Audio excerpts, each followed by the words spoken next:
Quran Quran Quran is the kalam of Almighty Allah. Quran source of everything, সমস্ত জ্ঞান বিজ্ঞানের উৎস হচ্ছে আল কোরআন। এখানে chemistry, biology, botany, physics, mathematics, anatomy, astronomy, আপনার দৈনন্দিন জীবন, পারিবারিক জীবন, সামাজিক জীবন, বৈবাহিক জীবন, আপনার পাঠদান, সব কিছুই আল কোরআনে আছে না নাই? সব কিছুই আল কোরআনে আছে। এমন একটা বিজ্ঞানময় কোরআন আল্লাহ রাব্বুল আলামিন দিয়েছেন, এটার গুরুত্ব এই কারণে অনেক অনেক বেড়ে গেছে। কোরআনে কি নাই? সবই আছে। আপনার এই যে ঘটনা শুনতে মনে চায়, কোরআনে অনেক অনেক ঘটনা আছে। সাইয়েদুনা মুসা আলাইহিস সালামের ঘটনা, ঈসা আলাইহিস সালামের ঘটনা, মারিয়াম আলাইহাস সালামের ঘটনা। এরপরে আপনি যদি চান আহসানাল কাসস, একেবারে সবচেয়ে উৎকৃষ্ট একটা ঘটনা, সেটাও আল্লাহ রাব্বুল আলামিন আল কোরআনে দিয়েছেন এবং বলেছেন আহসানাল কাসস, এটা হচ্ছে পৃথিবীর সবচেয়ে সেরা ঘটনা। এখন সবচেয়ে সেরা ঘটনাটা কি? এই প্রশ্ন যদি আপনাদের কাছে আমি করি, আপনারা জ্ঞানী গুণী, জ্ঞান এবং বিজ্ঞানের সমৃদ্ধ, আপনারা অবশ্যই জবাব দিতে পারবেন। সেই সাথে আপনারা যদি আইডেন্টিফাই করতে পারেন বা বলেন যে এটি হচ্ছে সেরা ঘটনা, তাহলে এটি সেরা ঘটনা হলো কেন? এটা একটা বিষয়।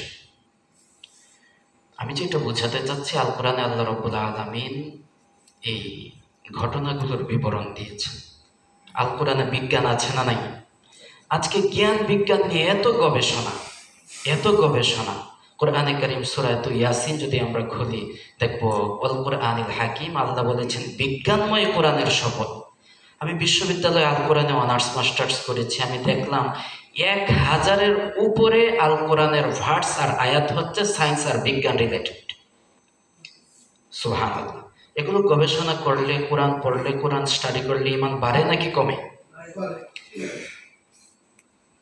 যেমন আমি সূরাতুল কিয়ামা পড়লাম, সেখানে আল্লাহ রাব্বুল আলামিন on the day of judgement, on the day of resurrection, কাল কিয়ামতের দিন কি হবে, এসবের একটা বিবরণ দিয়েছেন। আল্লাহ রাব্বুল আলামিন বলছেন কাল কিয়ামতের দিন আমি মানুষের আঙ্গুলগুলো পুনর্বিন্যস্ত করতে সক্ষম। মানুষের আঙ্গুলগুলো পুনর্বিন্যস্ত করতে সক্ষম। আমি একটা উদাহরণ দিচ্ছি, আমরা যদি কোরআনের সাথে মিলাই তাহলে দেখব, এই যে আল্লাহ কিন্তু আমাদের চুলগুলোর কথা বলতে পারতেন যে চুলগুলো কাল কিয়ামতের দিন আমি পুনর্বিন্যস্ত করতে সক্ষম, সেটা কিন্তু বলেন। দাঁতগুলোর কথা আল্লাহ বলতে পারতেন, এই যে দাঁতগুলো আমি তোমাদেরকে দিয়েছি, কাল কিয়ামতের দিন এইভাবে আবার ঠিকঠাক আপন জায়গায় আমি সেটেল করে দেব। আল্লাহ রাব্বুল আলামিন অন্যান্য অর্গানগুলোর কথা বলতে পারতেন, কিন্তু বলেছেন আঙ্গুলগুলো পুনর্বিন্যস্ত করতে সক্ষম।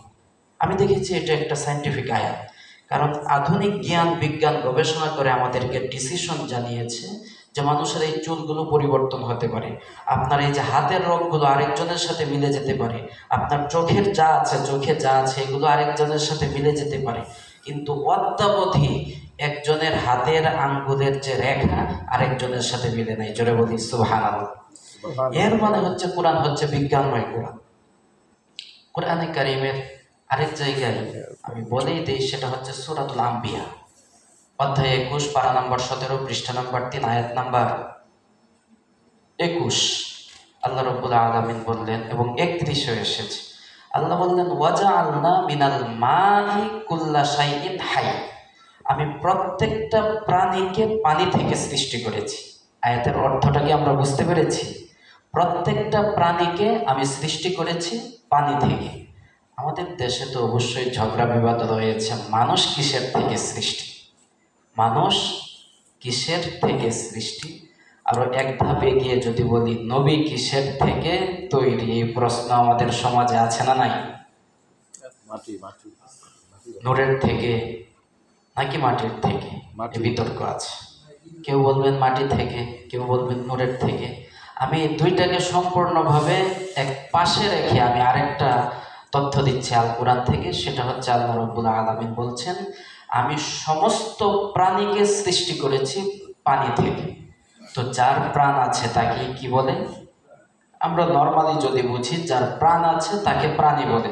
সেই হিসাবে আমরা যারা মানুষ, আমাদের প্রাণ আছে না নাই? আমরাও কিন্তু প্রাণী।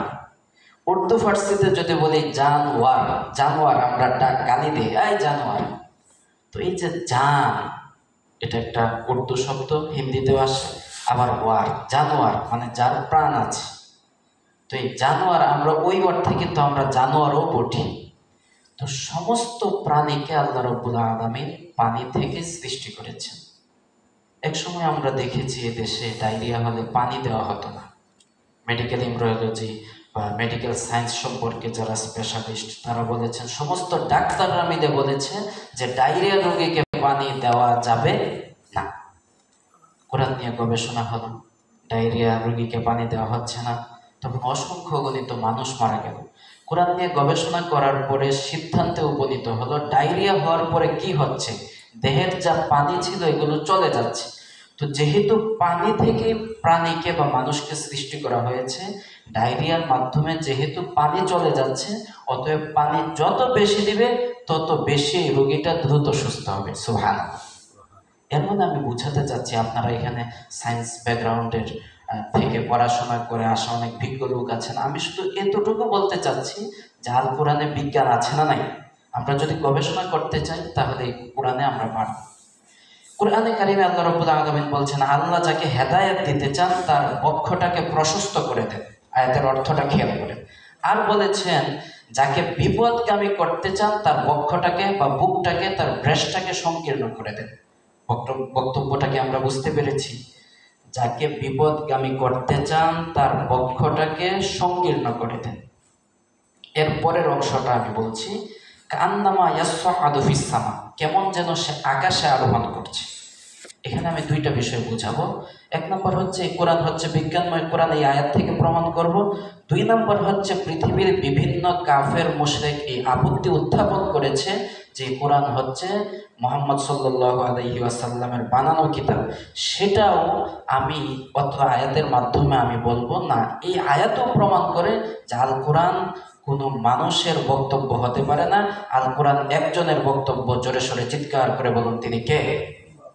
এক নম্বর হচ্ছে, শেষ করে দেব, এক নম্বর আমি 1 মিনিট। এক নম্বর হচ্ছে আল্লাহ রাসূল সাল্লাল্লাহু আলাইহি ওয়াসাল্লামের উপর যে কোরআন অবতীর্ণ হয়েছে সেখানে বলা হচ্ছে আকাশে আরোহণ করলে মানে বক্ষ সংকীর্ণ হয়ে যায়। এক নম্বর, বিশ্বনবীর জামানায় কেউ হেলিকপ্টারেও আরোহণ করে নাই, কেউ আকাশেও আরোহণ করে নাই।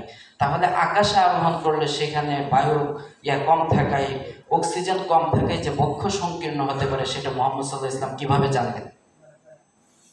এর মানে বোঝা যাচ্ছে এটা মুহাম্মদ সাল্লাল্লাহু আলাইহি ওয়াসাল্লামের বানানো বক্তব্য নয়।